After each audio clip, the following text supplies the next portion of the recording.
Apa sih yang kita inginkan untuk masa depan desa? Warga desa yang sehat, pendidikan yang berkualitas, pendapatan yang meningkat dan merata, lingkungan desa yang tetap lestari, desa aman, nyaman, dan damai berkeadilan. adat dan budaya desa terlindungi. Semua itu adalah cita-cita kita bersama melalui SDGs Desa. kita bergandengan dengan seluruh warga sedunia. Melangkah maju, mewujudkan cita-cita bersama. Desa-desa di Indonesia telah menapaki kemajuan. Gotong royong yang tetap terjaga. Fasilitas di desa semakin baik, pendidikan dasar mencukupi. Akan tetap kita tidak boleh lengah, sebab masih banyak tantangan yang menghadapi. pengangguran pemuda desa. Harus diatasi. Penurunan kemiskinan desa harus lebih cepat lagi. Kebakaran hutan harus dihentikan. Kekerasan terhadap perempuan harus dihilangkan. Pekerjaan-pekerjaan yang belum usai ini. Kini harus kita tuntaskan. Jadi, mari berdiri. Mari berdiri. Mari berdiri sebaris, berjajar bergandengan tangan, melukis kuntul baris, Mewujudkan cita-cita kita bersama. dan pastikan Tidak ada satupun warga desa yang tertinggal di belakang. mari membangun Indonesia dimulai dari desa. 18 tujuan untuk mewujudkan desa yang lebih baik.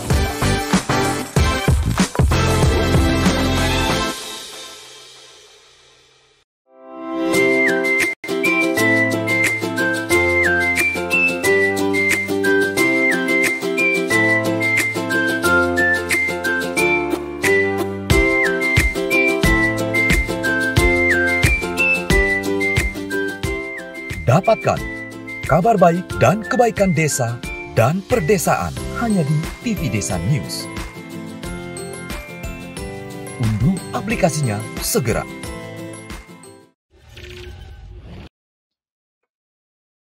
Salam bahagia kerabat desa Indonesia, mari berdiri sebaris, lukis kuntul baris, salam SDGs Desa. Pagi ini seperti biasa tiap hari Jumat kita ada agenda Tanya Kapus Datin. Jumat sepertinya akan menjadi hari untuk teman-teman bertanya karena nanti jam 9 sampai jam 10 juga forum bertanya keuangan desa bersama Pak Iskandar. Jadi setiap hari Jumat ada ruang untuk bertanya tentang Kemendes, tentang SDGs Desa dengan Kapus Datin, tentang keuangan desa bersama Kepala Kantor Perwakilan BPKP Bengkulu, Pak Iskandar. Alhamdulillah ini jadi semoga semakin memberikan berkah manfaat TV Desa untuk kita semua mendapatkan informasi-informasi dan mendapatkan jawaban-jawaban dari beberapa pertanyaan teman-teman pendamping profesional, teman-teman penggiat desa, teman-teman aparatur desa, sehingga kita berharap aparatur desa yang profesional ini bisa terjadi, masyarakat desanya cerdas, bisa segera terbentuk sehingga desa mandiri bahagia sejahtera itu bukan sekedar mimpi. Langsung kita ke Gus Ivan, Kapus Datin yang sudah siap untuk menampung pertanyaan dan memberikan jawaban. Dan mungkin ada hal-hal yang perlu disampaikan sebagai update. Silakan Gus.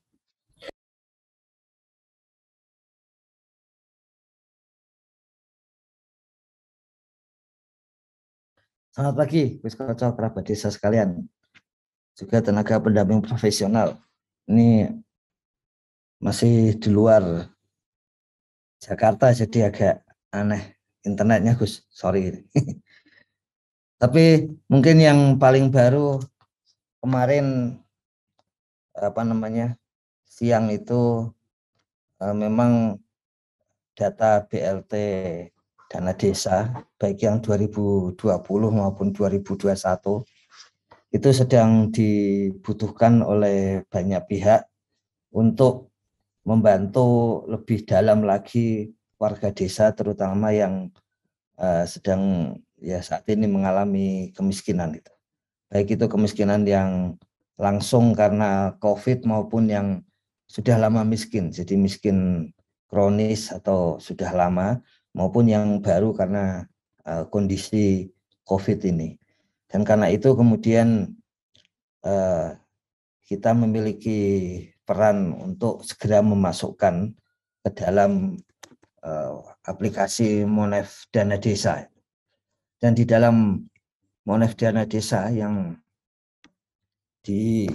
saat ini juga sedang diperbaiki, karena minggu depan itu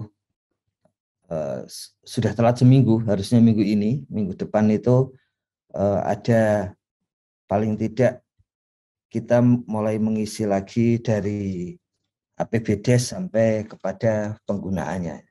Kalau dilihat posisi pada hari ini, itu menunjukkan masih ada 16.668 ini yang sudah dimasukkan oleh pendamping menti gitu, yang belum diputuskan apakah diterima atau tidak. Kalau yang ini yang 5 detik yang lalu ya sudah langsung disetujui. Jadi di bagian proses itu ada sekitar 16 ribuan bagian yang belum diputuskan oleh mentornya itu untuk diterima atau ditolak itu. Jadi karena itu yang mulai dari kemarin yang 16.666 ini para mentornya kemudian diberi WA ya, dan diberi informasi langsung dari Kementerian Desa supaya segera entah mau oke atau ditolak, disetujui atau ditolak, yang penting segera diputuskan, jangan digantung. Itu yang lebih penting lagi adalah mengisikan supaya setiap desa itu memasukkan by name by address-nya. Memang ada beberapa pertanyaan mengapa nggak bisa dan ini itu. Sebetulnya di dalam YouTube itu sudah ada beberapa video dari tenaga pendamping profesional sendiri, terutama video-video untuk mengatasi masalah. Di dalamnya termasuk mengatasi masalah BNPA, by name by address dari KPM, BLT, Dana Desa. Jadi bisa mengambil di sana. Yang paling penting adalah kalau memang sulit ya di replace, bukan di replace ya, tapi di delete dulu data lamanya. Jadi kalau belum diproses oleh mentor, maka oleh kita sendiri bisa kita delete. Kalau sudah terlanjur diproses mentor dengan ditolak, maka mentor yang harus menghapus itu supaya data lamanya tidak tersimpan di Monef DD, sehingga nanti pas memasukkan terutama NIK itu tidak dianggap NIK-nya masih ada gitu. Jadi mungkin yang paling baru itu Gus Koco, dan pagi ini memang jam 9 akan dilakukan pengecekan ya, karena Pak Sekjen sudah berkomitmen kalau memang itu membantu warga desa ya kita usahakan sepenuhnya gitu. Tapi kalau itu hanya untuk lip service ya nggak usah, nggak apa-apa. Tapi kalau karena ini kemarin keputusannya memang benar-benar membantu ya, kita harus berusaha untuk itu. Kayaknya begitu Gus Koco, kerabat desa, supaya tidak mengganggu waktunya para kerabat desa sekalian. Oke, terima kasih. Terbarunya tadi sudah disampaikan. Sekarang kesempatan teman-teman silakan resen yang ingin menanyakan sesuatu bisa langsung kita berikan kesempatan. Silakan open mic Irwan Langsa. Assalamualaikum warahmatullahi wabarakatuh. Waalaikumsalam. Baik, terima kasih Pak D, Gus Ifwan. Bertanya terkait dengan BLT yang KPM-nya berkurang, Gus Ifwan. Jadi kemarin kebetulan ada salah satu desa di dampingan kami di Langsa Timur di Aceh itu melakukan perubahan BLT karena ada nama-nama KPM yang masuk dalam bantuan BPNT yang bersembako. Nah, jadi persoalan ini kan nggak ada lagi ada kemungkinan karena sudah dekat-dekat akhir tahun kan nggak ada perubahan APBG kembali, Gus Ipan. Jadi yang awal datanya itu 79 KPM, ada sekitar 27 yang masuk dalam bantuan sosial lainnya, akhirnya terjadi pengurangan dan kemudian diperkirakan itu nantinya akan menjadi silpa. Nah, jadi mohon dari Gus Ipan terkait dengan hal yang semacam itu, jika di tengah jalan ada KPM yang menerima bantuan dari pihak dari bansos pemerintah lainnya, apakah itu memang wajib dikurangin atau bisa langsung berjalan? Itu yang pertama. Yang kedua, terkait masalah kampung atau desa itu yang seandainya sampai dengan akhir tahun dalam hal penginputan SDGs itu tidak selesai, nah kira-kira konsekuensi yang akan diterima oleh kampung itu atau desa itu seperti apa? Nah, itu kan artinya kalau memang kita punya gambaran, oh kalau desa tidak menginput SDGs sampai selesai, nanti ke depan akan terjadi seperti apa, kita bisa memberikan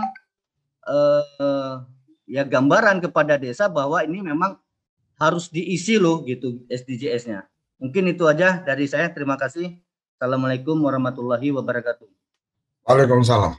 Silakan Gus. Jadi ada dua nih tentang KPM yang mungkin sudah mendapatkan dari tempat lain. Yang kedua, ada sanksi nggak ketika data SDGs ini tidak dikerjakan oleh teman-teman di desa? Ya, yang pertama memang kalau sudah mendapat dari bantuan sosial dari pihak lain itu tidak boleh mendapat bantuan dari BLT dana desa.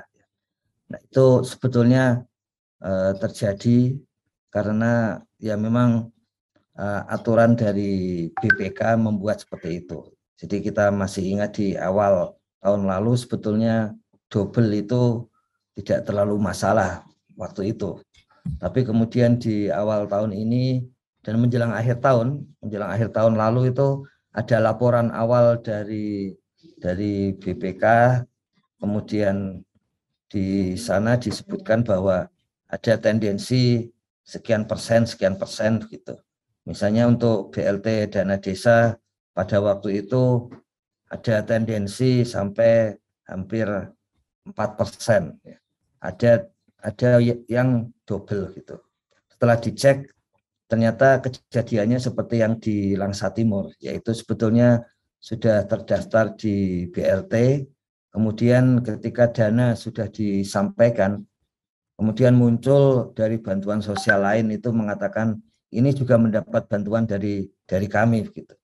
Ternyata data dari KPM ini, data dari musdes itu kemudian digunakan karena waktu itu melapor ke pemerintah daerah itu antara lain case-nya itu digunakan untuk bantuan sosial yang lain. Ya, jadi itulah yang membuat Gus Halim itu sangat berhati-hati untuk menyampaikan ini karena komitmen awal sebetulnya satu pembaruan tentang data kemiskinan itu adalah data ini data privat, tapi untuk keperluan pembangunan maka boleh digunakan gitu.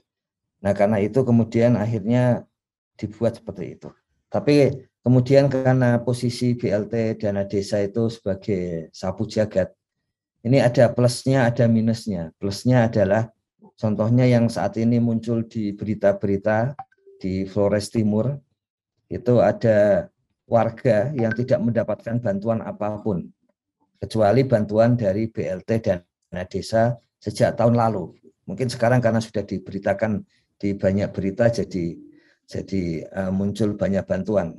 Tapi itu kelebihan dari sapu jagat BLT Dana Desa. Ketika warga desa yang membutuhkan tidak mendapatkan bantuan dari banyak pihak, maka BLT Dana Desa boleh digunakan. Nah, yang kelemahannya memang dirasakan sejak tahun lalu, yaitu ketika data hasil Musdes itu digunakan oleh lembaga dan ya baik itu kementerian, lembaga maupun OPD yang lain, maka kemudian harus ada perubahan di dalam APBDes itu. Nah, memang di dalam perubahan itu persoalannya adalah waktu dan dana untuk melakukan musyawarah desa gitu. Jadi membutuhkan dana, membutuhkan waktu. Nah, pihak Kementerian Keuangan pada tahun lalu tidak membedakan antara perdes atau perkades. Karena kalau peraturan kepala desa itu sebetulnya hakikatnya tidak harus menggunakan musyawarah desa sebagai bahan untuk menyusun perkades gitu. Sementara kalau perdes sekarang juga tidak semua perdes harus melalui musyawarah desa ya. Tapi memang Kementerian Desa menggunakan basis awal bahwa ini datanya adalah data partisipatoris, dan salah satu ciri dari data partisipatoris itu adalah konsensus. Jadi karena itu musyawarah desa memang dibutuhkan sampai sekarang. Nah, bagaimana dengan kasus di Langsa ini? Gus Irwan ini sudah pasti tidak boleh ada penerima BLT ganda, karena mulai tahun ini kalau ada seperti itu riskan untuk diperiksa inspektorat sampai kepada BPK gitu. Memang perlu segera diganti. Nah, kalau musyawarah desanya tidak memungkinkan, maka ini beberapa usulan saja ini, karena memang kondisi lapangannya sulit, yaitu di akhir tahun juga harusnya memang ada beberapa musdes, terutama empat musdes di akhir tahun, yaitu bagaimana laporan kepala desa, ya, kemudian bagaimana hasil dari APBDes seperti itu. Tapi kalau tidak mungkin untuk diletakkan bersama-sama dengan musdes itu, ya agak sulit ini memang. Jadi mungkin jadi hilang, jadi silpa memang ya. Meskipun sayang juga gitu, karena khawatirnya ada banyak yang membutuhkan. Dan di Aceh itu tergolong yang banyak yang membutuhkan kalau melihat jumlah BLT di Aceh yang sangat besar itu. Sepertinya tetap harus musdes ini, Gus Irwan. Dan kalau memang tidak memungkinkan, memang benar tetap harus silpa gitu. Karena memang nggak boleh digunakan gitu. Agak sayang sih, cuman ya aturannya sebetulnya tahun lalu lebih luas dari sekarang, tapi karena kemudian realnya ada pemeriksaan itu kemudian malah menyulitkan desa itu. Kemudian yang kedua, bagaimana sanksinya? Sampai kemarin siang ketika Gus Halim menelpon, itu masih belum bersedia untuk menyampaikan sanksi gitu. Jadi masih bentuknya adalah persuasif itu. Begitu Gus Irwan. Kenapa persuasif? Saya kira jelas itu Kementerian Desa berusaha untuk bekerja sama termasuk dengan desa-desa itu. Jadi sanksi itu kalaupun akan muncul itu pasti akan sangat mepet di akhir tahun gitu. Tapi sepanjang masih ada waktu meskipun sedikit itu bentuknya persuasif. Kemudian memang itu pilihan kebijakan dari Menteri Desa yang kemudian kita ikuti semua, bahwa basis hubungan dengan warga itu memang basisnya kalau istilah di dalam sosiologis itu basis moral, supaya kita sukarela untuk melakukan begitu. Sebetulnya landasannya kira-kira seperti itu. Jadi sanksinya seperti apa?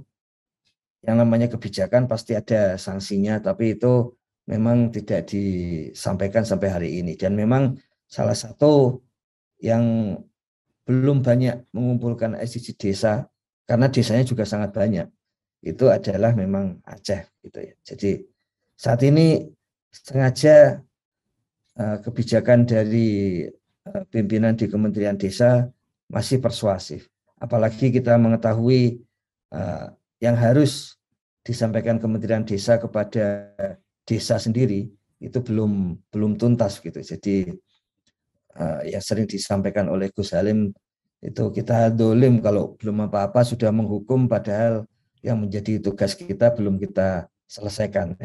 Tugas-tugas Kementerian Desa yang harus diselesaikan adalah yang harusnya kemarin untuk kemiskinan ekstrim itu tadi pagi saya cek ke tim teknis masih ada bug gitu, sehingga belum dibuka untuk umum gitu. Kemudian yang untuk 8 SDG desa itu juga tadi malam kami cek itu ada desa yang ketika membuka itu gambarnya bukan langsung gambar SDG desa, tapi ada kode gitu ya. Jadi itu mau tidak mau secara teknis harus diperbaiki dulu. Kemudian sertifikat untuk desa yang sudah sertifikat utama itu dari unit kerja yang mengelola sertifikat juga masih belum disampaikan ke kabupaten ya. TA kabupaten untuk kemudian disampaikan ke desa. Jadi saya kira setelah itu selesai baru kita akan bicara sanksi. Mestinya seperti itu Gus Irwan, supaya tidak dolim kepada desa gitu. Jadi kalau semua yang menjadi kewajiban dari kami selesai, baru kita akan meminta desa untuk melakukan itu. Kecuali untuk hal yang mendesak, seperti contohnya yang pagi hari ini kebutuhan untuk warga miskin di desa itu mendesak dan ada peluang untuk mereka dibantu secara kemanusiaan, mau tidak mau kita akan melakukan itu, mendahulukan itu lebih dahulu, yaitu BNPA, BLT, dana desa harus terisi sepenuhnya pada pagi hari ini. Kalau dibandingkan antara dana yang diberikan 5,6 juta, saat ini yang mengisi itu ada 4 juta sekian, berarti ada 1,6 juta warga desa miskin yang belum kita masukkan. Ini tugas kemanusiaan yang harus diselesaikan pada hari ini. Begitu Gus Irwan, mohon maaf ini penjelasannya terlalu lama, padahal sebetulnya jawabannya tetap harus musdes dan kalau tidak maka menjadi silpa. Dan yang kedua, sanksi baru akan disampaikan setelah semua haknya desa dari pendataan SDG desa itu dipenuhi. Begitu Gus Irwan, Gus Koco, kerabat desa sekali. Oke, terima kasih. Ini menarik memang kalau kita bicara sanksi tentang data SDGs desa, sementara yang digelurakan adalah daulat data desa. Jadi kalau kemudian ini daulat data desa, tapi Kemendes membuat sanksi, kesannya jadi nggak daulat lagi, karena sebenarnya kan Kemendes ini lebih memberikan fasilitasi. Jadi kalau orang memberikan fasilitasi itu kalau dalam konteksnya itu adalah cinta kasih sayang. Ini urusannya urusan kasih, urusan memberi. Jadi kalau memberi itu ya tidak banyak aturannya, ya memberi aja. Jadi kalau yang diberi kemudian tidak memanfaatkan, ya risiko yang memberi juga sebenarnya seperti itu. Tapi kita berharap mungkin lebih pada sanksi-sanksi yang tidak dalam administratif, tetapi lebih pada mungkin karena Kementerian Desa mungkin punya program-program tertentu, maka hanya bisa diberikan kepada mereka-mereka yang data SDGs-nya sudah lengkap dan seterusnya. Artinya itu bukan sanksi, tapi lebih pada masuk dalam persyaratan fasilitasi berikutnya. Mungkin seperti itu ya Gus Ivan ya, karena kalau ya. Sampai tanggal sekian tidak selesai maka akan ada sanksi, ini kayaknya berat juga ini. Nanti malah dianggap tidak memberikan kedaulatan ke desa kan gitu. Oke. Kita ke Busman, silakan open mic.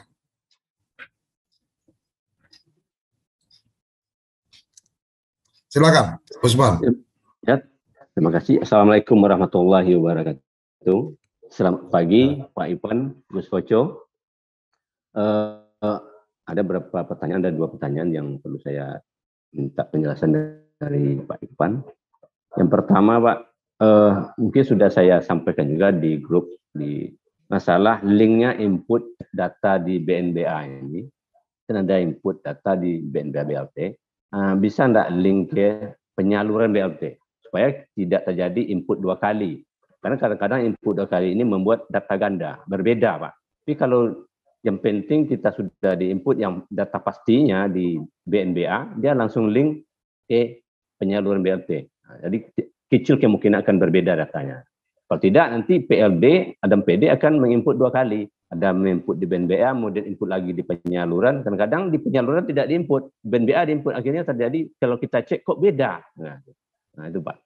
Yang kedua, ada di kolom jumlah KPM, Pak. Di jumlah KPM di BNBA itu berbeda dengan jumlah yang ada di bulan-bulan, mungkin di Januari lagi pertemuan kita. Setelah kami cek, di mana sumber data di jumlah KPM itu. Kadang-kadang data itu sampai melebihi 2 kali lipat. Setelah dicek, tidak ada input 2 kali. Tapi kok jumlahnya sampai 2 kali lipat bedanya. Itu kami juga kewalahan mencari di mana kita bisa menyamakan jumlah KPM itu dengan jumlah yang ada penyaluran di bulan Januari atau bulan berikutnya. Itu yang kami bingung dalam mensinkronkan data. Itu kira-kira 2 pertanyaan yang penting sekali, Pak Ivan. Terima kasih. Assalamualaikum warahmatullahi wabarakatuh. Waalaikumsalam. Silakan Gus. Ya, terima kasih Pak Busman. Jadi yang disampaikan melalui WA ke kami itu langsung kita diskusikan. Memang ada beberapa pilihan dan saat ini pilihan yang diambil berikut gitu. Jadi untuk ke depan memang secara teknis bahkan sudah siap itu kalau menu dari penyaluran BLT itu di link dari BNBA dan itu memang yang idealnya seperti itu. Jadi link dari penyaluran BLT itu kemudian disamakan ya dengan link dari BNBA. Nah, satu hal informasi yang bisa hilang adalah sebetulnya ada yang belum mengisikan BNBA address ini. Sehingga kita lihat misalnya Januari 3,8 juta. Sementara tercatat di dalam laporan yang tidak usah mengisi BNBA itu 4,2. Artinya yang real diberikan ke warga 4,2 juta. Jadi ada selisih sekitar 400.000 gitu. Nah, informasi itu bisa hilang untuk saat ini ya. Kalau langsung di link dari BNBA ke penyaluran BLT-DD. Dari 4,2 ini pun sebetulnya kalau menurut Kementerian Keuangan, dana yang sudah masuk ke RKDes itu cukup untuk 5,6 juta. Jadi masih ada sekitar 1,4 juta yang belum diisikan dalam menu penyaluran BLT.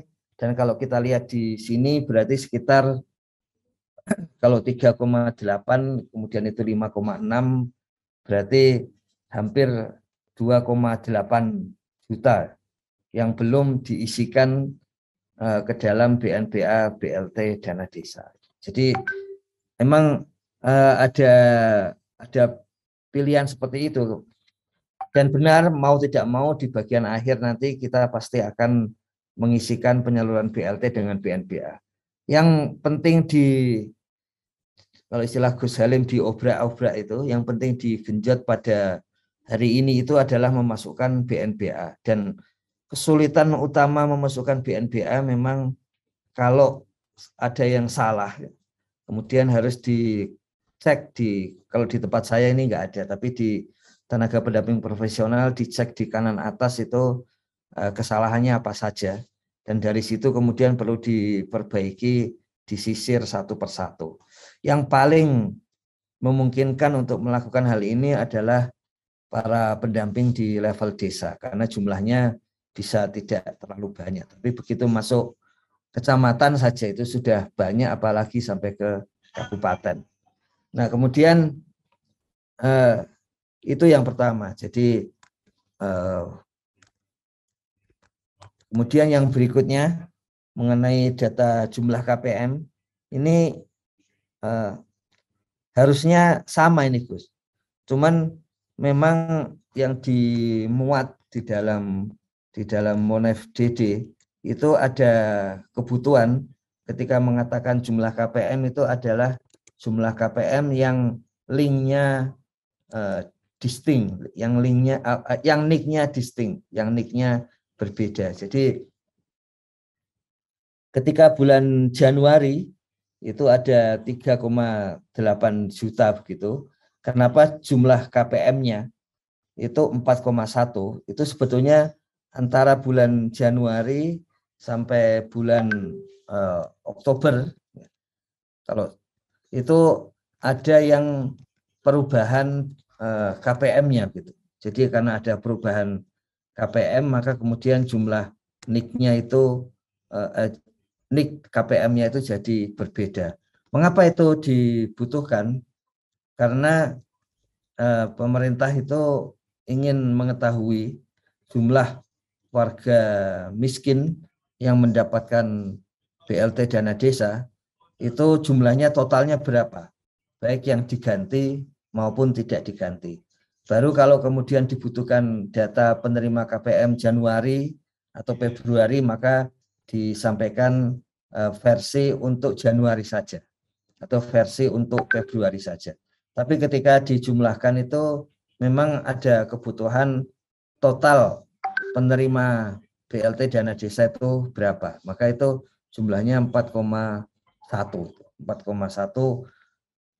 meskipun Januarinya 3,8, berarti ada perubahan seperti yang tadi disampaikan oleh Gus Irwan di Langsa itu, bahwa bisa terjadi ada perubahan data KPM-nya, maka jumlahnya jadi berbeda gitu. Tapi kalau tidak ada perubahan, pasti di dalamnya akan sama ini, Gus Busman. Mohon untuk tetap mengirim ide-idenya, Gus Busman, karena langsung kami pakai, meskipun mungkin keputusan akhirnya ide itu ditunda karena kondisi kebutuhan tadi, tapi jangan sungkan untuk mengirim ide-idenya ini, karena WA-nya Gus Busman ini WA ide ini yang langsung kami diskusikan. Gitu, Gus Koco, kerabat desa. Kenapa kondisinya seperti ini? Gitu. Oke, silakan Ardani, open mic. Ya, makasih. Tadi Gus Ipan, saya hanya ingin menyampaikan terima kasih saja atas penegasan surat yang dikirimkan oleh Pak Direktur dan Pak Sekjen soal BNBA ini. Yang mudah-mudahan harapannya sumber data kita hanya satu, yaitu melalui Monef DD terkait penyaluran BLT maupun BNBA ini. Itu harapannya, dan saya sangat sependapat dengan ide Pak Busman tadi supaya data itu sinkron antara penyaluran BLT dan BNBA, jumlahnya tidak selisih sehingga tidak memusingkan mencari di mana yang selisihnya itu. Itu saja Gus, terima kasih. Mudah-mudahan benar-benar satu komando gitu Gus Ipan, bahwa sumber data kita satu saja gitu, sehingga tiap hari bicara selisih gitu antara Excel Fornas dengan Monef DD, tiap hari ributnya selisih terus ya, karena sumber datanya dua ya pasti akan selisih. Terima kasih. Assalamualaikum warahmatullahi wabarakatuh. Oke, mungkin respon Gus Ivan. Ya, jadi ini rancangan mulai minggu depan itu yang akan di input itu di dalam menu Monef DD itu hanya 3. Yang lainnya sebetulnya tidak akan menginput ulang, tapi akan langsung mengambil data itu. Yang pertama APBDes itu minggu depan bentuknya adalah untuk setiap kegiatan itu kemudian dicari atributnya. Jadi apakah itu padat karya atau tidak, kemudian kegiatan itu kegiatan untuk beli masker dan sebagainya gitu, itu dari APBDes. Jadi APBDes ini kolom ke kanan ini sedang disusun kelengkapannya, karena kemarin ada rapat untuk menambah kelengkapan kolom ke kanan itu berbagai atribut dari setiap kegiatan di APBDes. Itu yang akan kita input. Kemudian yang kita akan input kedua adalah yang masuk ke RKPDes itu. Ini juga kolomnya itu dari hasil rapat diminta untuk ditambah, hanya ditambah saja, tapi sebetulnya intinya kita memasukkan data yang sama, cuman dipilah di dalam kolom. Dan yang ketiga adalah BNBA, BLT, dana desa. Jadi itu 3 menu yang kita akan input.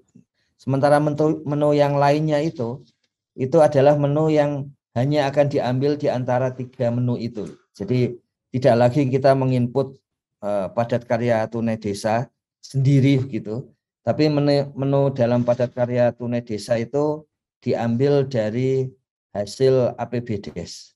Kemudian kita tidak menginput menu mengenai BLT ya, kecuali kondisi penderita, karena kondisi penderita ini adalah kondisi harian ya, kondisi harian. Jadi contohnya hari ini di desa kita di seluruh Indonesia ada 813 yang masih terkonfirmasi positif. Sementara dari hari-hari kemarin yang sembuh sudah lebih dari itu. Yang sembuh sudah lebih dari. Hari ini, per hari ini itu sudah 237 warga desa yang meninggal karena COVID. Ini laporan dari pendamping. Jadi khusus yang bagian penderita, karena ini laporan harian, maka masih akan diisi. Dan ini hasilnya adalah bukan kumulasi, tapi hasilnya kondisi harian gitu, kondisi harian. Jadi APBDes akan kita input lengkap dan lainnya akan mengambil dari sana, sumbernya dari dana desa, kemudian yang ketiga BLT dana desa, itu saja sebetulnya. Kecuali tadi yang COVID itu mungkin sub itu yang khusus kalau masih ada yang menderita atau sembuh, laporan hariannya itu yang digunakan. Nah, seperti itu Gus Ardhani. Gus Koco, ya. Oke. Kita lanjut ke Mbak Heri Purwaning Tias, silakan open mic. Ya, terima kasih. Assalamualaikum warahmatullahi wabarakatuh. Jalan. Salam dari desa, Gus. Ada beberapa pertanyaan yang perlu kami sampaikan kaitan dengan Monef DD. Pertama, yang kita tahu bahwa seperti yang disampaikan, Monef DD itu punya target ke depan bahwa harus APBDes harus sudah terisi yang link dari Siskudes. Pertanyaan kami dari pendamping lokal desa, Gus, apakah Monef DD, aplikasi Monef DD antara PD dan PLD itu menunya beda? Karena yang kita tahu dalam Monef DD menunya untuk PLD itu tidak ada untuk input APBDes. Jadi itu satu. Kemudian yang kedua, jika memang Monef DD ini adalah penting dan merupakan tugas pokok kami selaku pendamping desa, yang ingin kami tanyakan, kalau Monef DD itu adalah PLD, akan terbaca langsung masing-masing desanya. Jadi berbasis desa. Misalnya saya mau mendampingi 4 desa, maka akan muncul secara otomatis. Sedangkan untuk PD, pendamping desa di tingkat kecamatan, bagaimana? Karena yang selama ini terjadi bahwa untuk pengisian Monef DD di tingkat kecamatan itu bisa dibilang koordinator yang mengisi. Sedangkan PD yang lain, apakah seperti Monef DD-nya untuk PLD, kita terlihat terekam seperti itu. Jadi intinya 2 itu, apakah menunya Monef DD untuk PD dan PLD beda, kemudian posisi tugas kami antara PD dan PLD apakah sama-sama terbaca untuk lokasi dampingan baik di tingkat desa maupun di tingkat kecamatan.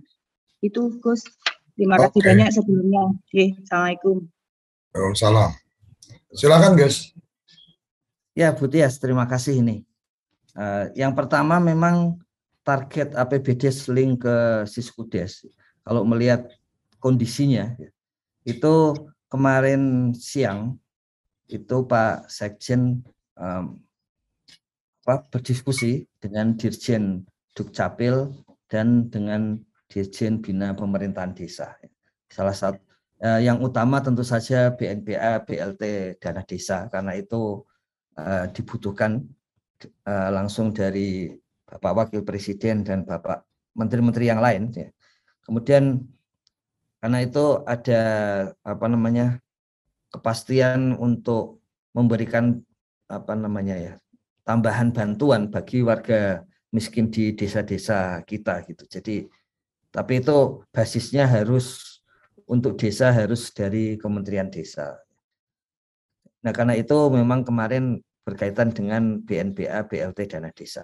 Nah, kemudian karena kita mengetahui Siskudes itu pada dasarnya tergantung keputusan dari Kementerian Dalam Negeri. Jadi sudah sejak bulan Maret tahun ini, misalnya untuk yang tahun ini saja, itu berbagai pertemuan itu dilaksanakan oleh Gus Halim sendiri itu pada tahun lalu langsung mendatangi Pak Tito dan kemudian Pak Ateng waktu itu Kepala BPKP, dan sudah ada kesepakatan di level pimpinan kementerian dan lembaga untuk menggabungkan. Kemudian diturunkan ke bawah dan sampai ke level teknisnya. Nah, ini yang kemudian masih ada istilah-istilah yang kurang klop begitu ya, sehingga belum muncul sampai sekarang. Maka kemarin kemudian disadari bahwa sepertinya yang justru mungkin masih belum klop itu di level bawahnya, di level teknis ya. Di level kami sampai ke bawah gitu. Jadi waktu itu belum klop, dan kemudian disadari kalau gitu kita mulai lagi dari atas. Makanya mulai dari Pak Sekjen langsung yang mengelola itu. Nah, dari sisi teknis ada masalah misalnya apakah harus keluar dari Excel atau dari PDF. Makanya kemudian dibuat bahwa kalaupun keluar dari PDF, maka itu tetap bisa dimasukkan ke dalam Monef DD. Nah, ada rancangan dari Gus Halim sendiri. Kalau gitu, bagaimana kalau sudah berhasil dalam SDGs desa? Bagaimana desa menggerakkan banyak? Sudah berhasil dalam BLT dana desa tahun lalu. Bagaimana desa juga bisa mengumpulkan data waktu itu 8,04 juta BLT dana desa. Dan kemudian di IDM, pendamping juga bisa mendampingi 91% dari isian IDM itu adalah yang mengisi pendamping, yang mendampingi terutama Sekdes dan KUR pemerintahan begitu. Nah, itu artinya dari sisi Kementerian Desa siap, dari sisi desa siap, maka SID, Sistem Informasi Desa, mulai Desember ini itu dirancang supaya pemerintah desa pun bisa langsung memasukkan ke dalam SID untuk APBDes. Jadi supaya memudahkan juga bagi desa, karena pada akhirnya ketika muncul dalam SID itu yang ditanya adalah pemerintah desa. Jadi rancangannya 1 bulan ke depan begitu Bu Tias, pemerintah desa juga akan bisa memasukkan APBDes ke dalam SID. Kemudian rancangan yang lebih besar memang link dari Siskodes dan Siswaskesdes itu langsung juga link ke SID gitu. Dan itu dimulai lagi dari level eselon 1 gitu. Karena di tingkat kami belum selesai sampai kemarin itu, kemudian diputuskan dimulai dari eselon 1.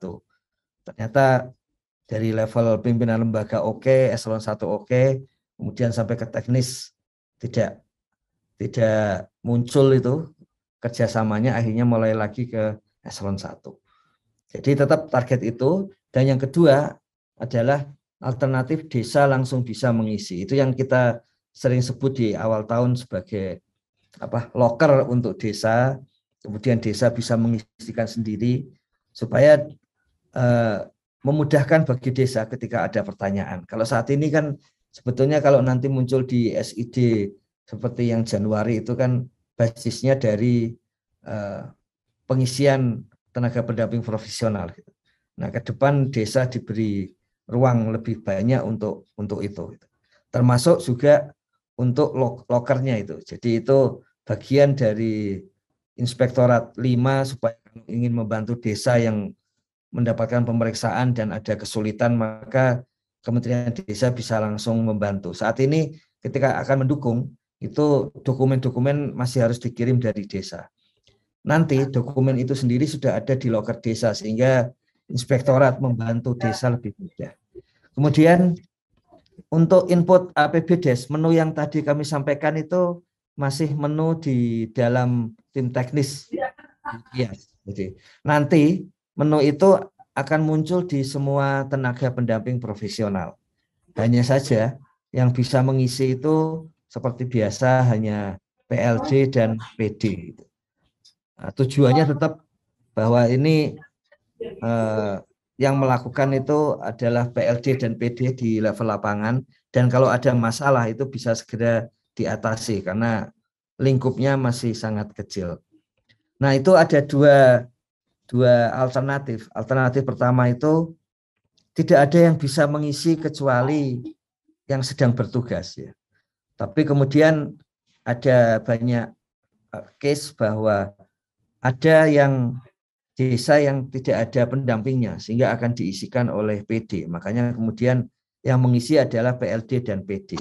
Hanya kemarin muncul WA baru bahwa PD-nya pun tidak ada. PLD tidak ada, PD tidak ada di satu kecamatan itu.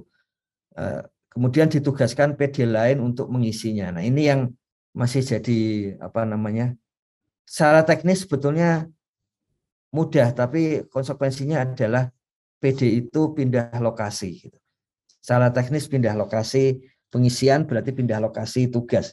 Sementara secara administratif itu tidak memungkinkan. Makanya khusus yang kasus seperti ini, kami WA-WA-an langsung dengan TA Kabupaten dan PD-nya, paling tidak untuk sementara waktu secara teknis PD itu bisa mengisi desa-desa di luar dampingannya yang tidak ada pendamping desa dan pendamping lokal desa. Tapi setelah itu akan kembali lagi. Mungkin rancangannya seperti itu. Ini tidak pernah terdeteksi di awal kondisi ini. Jadi APBDes menunya sama untuk semua tenaga pendamping profesional. Bedanya di atas pendamping desa itu bentuknya adalah rekap, sementara isian yang paling lengkap ada di PLD dan PD gitu. Kemudian Monef PLD itu, Monef dana desa itu memang sesuai dengan desa dampingan. Jadi dalam seminggu terakhir ini banyak yang mengirim WA itu topik yang baru adalah kok tidak muncul di Monef DD itu. Maka cara mencarinya adalah melihat di DRP. Kalau di DRP muncul lokasi dampingan, maka di Monef DD akan muncul lokasi dampingan seperti itu. Tapi kalau tidak, maka yang harus diperbaiki di DRP.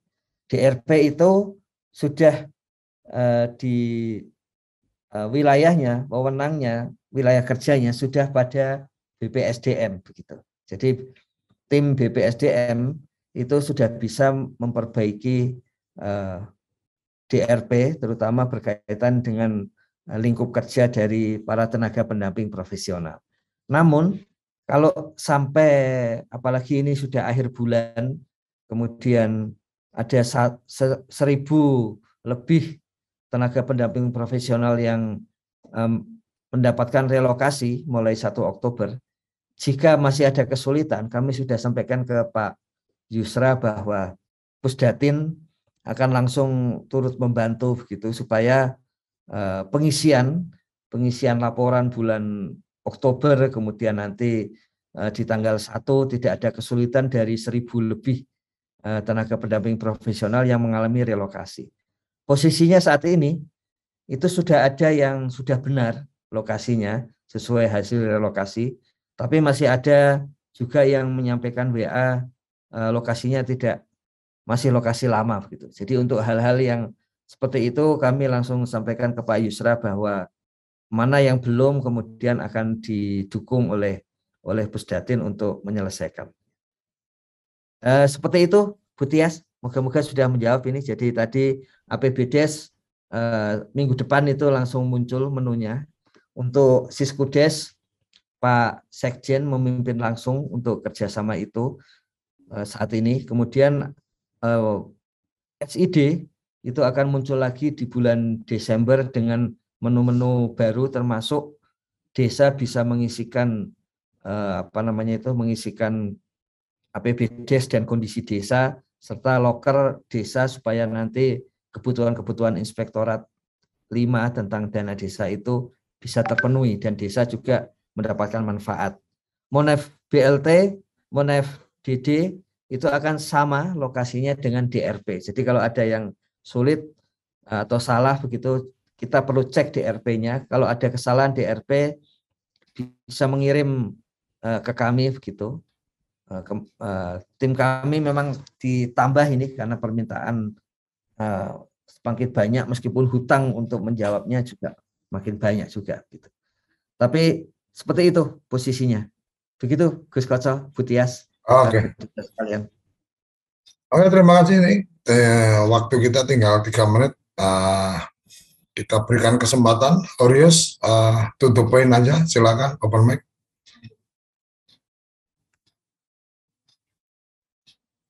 Selamat pagi, Gus. Oke. Ya. Langsung tutup poin. Saya tentang Sinovac nanti sudah ada berita Gus Koco. Untuk yang pertama, Gus, yang ini masalah FKIN, Gus. Ini FKIN itu kok lain-lain ya. Saya lihat di provinsi yang lain itu untuk nilai itu rentannya itu yang asli 1 sampai 30 atau 1 sampai 100, Gus. Untuk yang pertama dan yang terakhir masalah EHDW, Gus. Ini ada titipan dari teman pendamping, Gus. Bagaimana tentang EHDW? Apakah masih berlaku atau tidak, Gus? Mungkin itu saja, Gus. Terima kasih. Terima kasih, Gus Heru. Tadi kalau soal Sinovac sudah pasti Gus Heris itu harus diputuskan Pak Yusra supaya tidak ada lagi tambahan aturan maupun apalagi tambahan aplikasi. Itu pasti nanti Pak Yusra sendiri yang akan menjelaskan ke pimpinan kalau masih berjalan seperti sekarang. Kemudian untuk rentang FKIN itu sesuai Kepmen Desa 40 2021 itu ada 5 poin dan dari masing poin itu nilainya dari 0 sampai 20. Jadi sehingga totalnya 100. Jadi di Kepmen, bentar karena kalau sambil membuka dadakan Kepmen gini kadang. Jadi di Kepmen untuk itu sebetulnya evaluasi kualitatif kalau di Kepmen. Nah, di evaluasi kualitatif itu terbaca bahwa memang ada 5 dan ini wilayah yang betul-betul kualitatif ini. Jadi memang wilayah yang sengaja isinya kualitatif karena ketika Gus Halim mendapatkan banyak masukan itu bahwa harus ada aspek kualitatif. Tapi kami pastikan, dan kemarin juga Gus Halim ditanya oleh beberapa TPP langsung dan beliau menjawab langsung gitu. Jadi meskipun ada kami, tapi beliau sampaikan bahwa saya jawab sendiri agar yakin bahwa ini memang keputusan saya. Jadi sampai beliau sampaikan begitu. Nah itu kan 70% dari hasil kerja. Itu tidak akan terhapus dengan kondisi apapun dari evaluasi kualitatif. Memang para mentor menanyakan ke Gus Halim, bagaimana kalau itu 50-50 atau kalau bisa 60-40 gitu ya. Gus Halim menyampaikan itu tujuannya adalah apapun isian dari mentor, kalau pendamping itu bekerja, maka dia pasti aman dalam 1 tahun. Jadi kalau ada yang mengatakan ini bisa aja ditipu ini dan sebagainya, kita kembali ke polanya kepolisian. Kalau nggak ada laporan dan kemudian setelah setiap kali laporan penipuan data itu kan pasti masuk dalam etika pendampingan. Jadi pasti langsung itu harus ada sidang untuk memutuskan SP1, SP2, SP3 atau langsung PHK, dan itu langsung ditangani BPSDM. Jadi SP sampai PHK itu BPSDM. Jadi memudahkan untuk konsepnya itu. Nah, rentangnya jadi seperti itu, Gus. Kalau kami cek secara total ya, ini banyak yang khawatir dengan FKIN, tapi sejauh kami cek secara total itu kalau melihat dari Oktober ini itu hampir semuanya A sih, itu yang 90% lebih. Tapi nanti sebentar lagi kami cek ulang gitu untuk yang terakhir kali. Ini kan karena satu inovasi kebijakan saya kira itu dari Gus Halim. Karena dengan demikian di 1 November nanti seluruh tenaga pendamping profesional itu yakin bahwa kami akan dikontrak tahun depan gitu. Kalau yang A berarti sekitar 90% lebih, A dan B ya, apalagi A dan B itu lebih dari 95% itu yakin akan dikontrak tahun depan. Sehingga memang orang sering mengatakan usulan tahun lalu bagaimana kalau pendamping itu multi years, jadi kontrak terus menerus itu.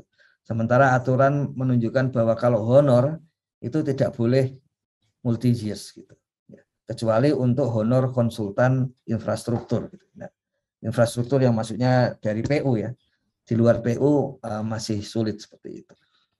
Nah kemudian model inovasi kebijakannya adalah seperti ini. Jadi meskipun tidak multi years, tapi pendamping yakin di 2 bulan terakhir itu sebetulnya dia akan tetap dikontrak tahun depan.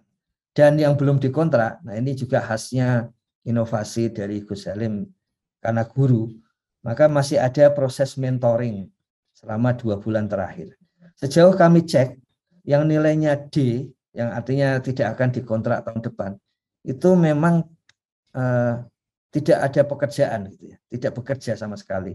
Yang artinya memang sebagian itu angkanya orangnya masih ada di DRP, masih diaktifkan di DRP, tapi di BPSDM itu sebetulnya sudah resign gitu. Jadi karena di masa lalu itu belum link gitu, maka sudah resign tapi di DRP masih ada. Nah ini yang dibersihkan oleh BPSDM yang memang sudah resign, sudah keluar, maka DRP-nya juga dihilangkan sehingga angka-angka D itu ya tidak muncul lagi. Jadi kemarin dalam rapat bersama Gus Halim itu dilihat semua yang D, kenapa masih ada pendamping yang nilainya D. Padahal nilai D itu pasti harusnya 1 tingkat di atasnya memberikan mentoring. Jadi khas pendidik lagi bahwa kalau sampai ada yang D, yang pertama kali harus mawas diri itu mentor. Jadi kalau mentor sudah melakukan mentoring masih D, barulah itu yang pendamping itu sendiri. Jadi sebelum mendapat kedoliman itu, mentoringnya yang harus gitu.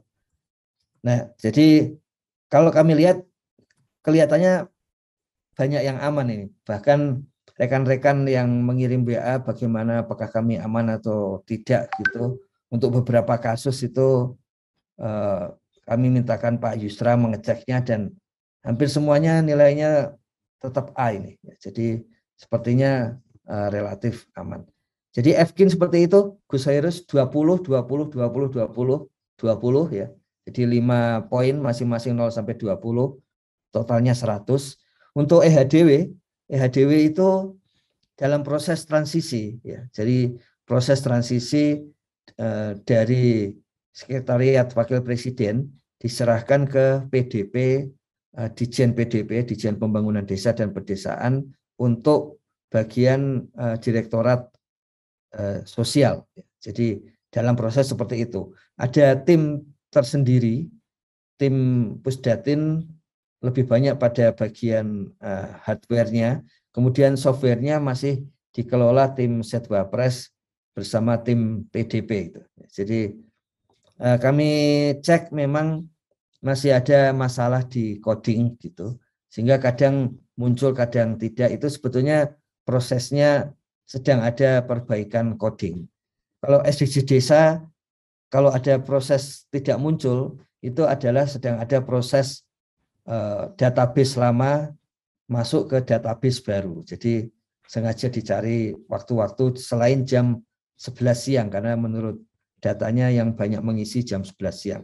EHDW masih proses transisi dan perbaikan coding ini, Gus Hairus. Jadi belum sampai pada kebijakan apakah akan digunakan langsung menyeluruh. Kita harus hati-hati dengan EHDW, kata Gus Halim, karena memang selain datanya itu pribadi, di dalamnya terutama adalah data tentang anak dan ibu hamil. Jadi data yang bagaimanapun langsung menyentuh humanisme kita begitu. Jadi untuk ini sangat hati-hati. Begitu sepenuhnya dikelola Kementerian Desa, maka akan langsung dijalankan begitu. Saat ini masih double pengelolaan Gus Hairus untuk aplikasinya di Setwapres. Kementerian Desa menyediakan hardware-nya seperti ruang server dan sebagainya. Berlaku atau tidak nanti keputusannya itu suratnya. Kalau dulu kan ada surat dari Bu Sekretaris PDP bahwa itu di pending ya, karena terlalu banyak masalah ketimbang pelaksanaannya begitu. Nah, surat itu yang akan diperbaiki oleh Dirjen PDP, begitu EHDW itu sepenuhnya dikelola Kementerian Desa. Seperti itu, Gus Koco, Gus Hairus, kerabat desa sekalian. Terima kasih. Ini nggak berasa sudah di pukul 7. Saya pikir kalau tidak ada tambahan waktu berarti kita akhiri pertemuan ini. Dan kita akan kembali berjumpa pekan depan, Senin sampai Jumat, pukul 6 sampai pukul 7 pagi. Tidak ada tambahan waktu, Gus Iwan? Cukup ini? Iya, Gus. Masih cukup ya? mengerjakan lah. Gus, tapi memastikan juga kepada semua yang mengikuti acara ini bahwa khusus Jumat itu saya selalu minta Gus Koco untuk mengirimkan seluruh hasil chatting ya, dan apa namanya yang ada di dalam YouTube. Jadi kalau kami tidak bisa jawab di sini karena waktu, tetap kami akan kerjakan itu seluruh kritik dan sarannya. Ya. Kami pastikan kami kerjakan itu. Ya. Itu Gus Koco. Oke, terima kasih. Kerabat desa, pendamping desa profesional, sampai di sini acara sarapan SDGs kita bertanya ke Kapus Datin pukul 9 sampai pukul 10, kesempatan bertanya ke Pak Iskandar tentang sistem tentang keuangan desa. Jadi hari Jumat harinya bertanya, kalau dulu kita sempat ada hari kerja gitu kan. Ini hari bertanya, hari Jumat.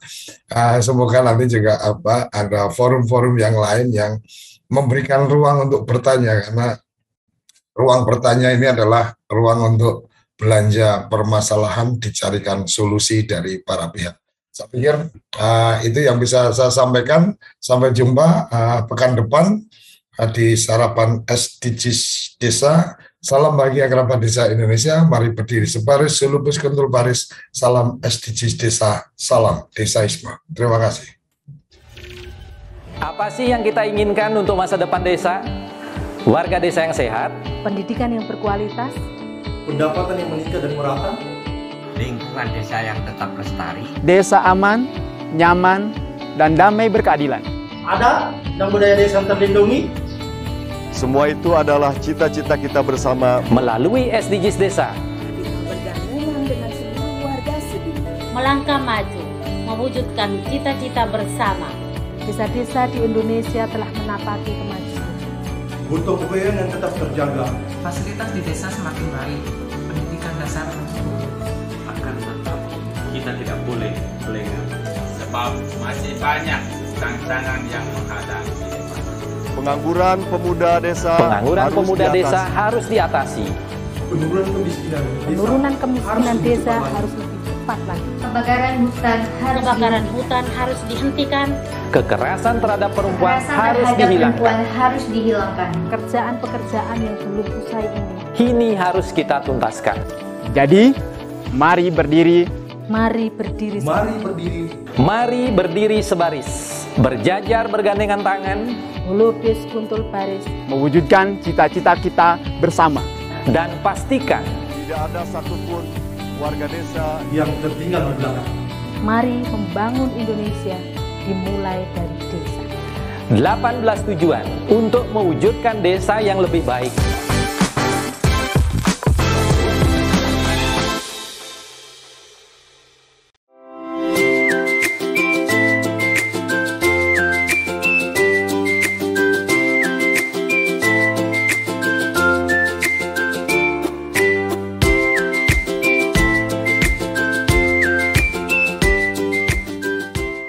Dapatkan kabar baik dan kebaikan desa dan perdesaan hanya di TV Desa News.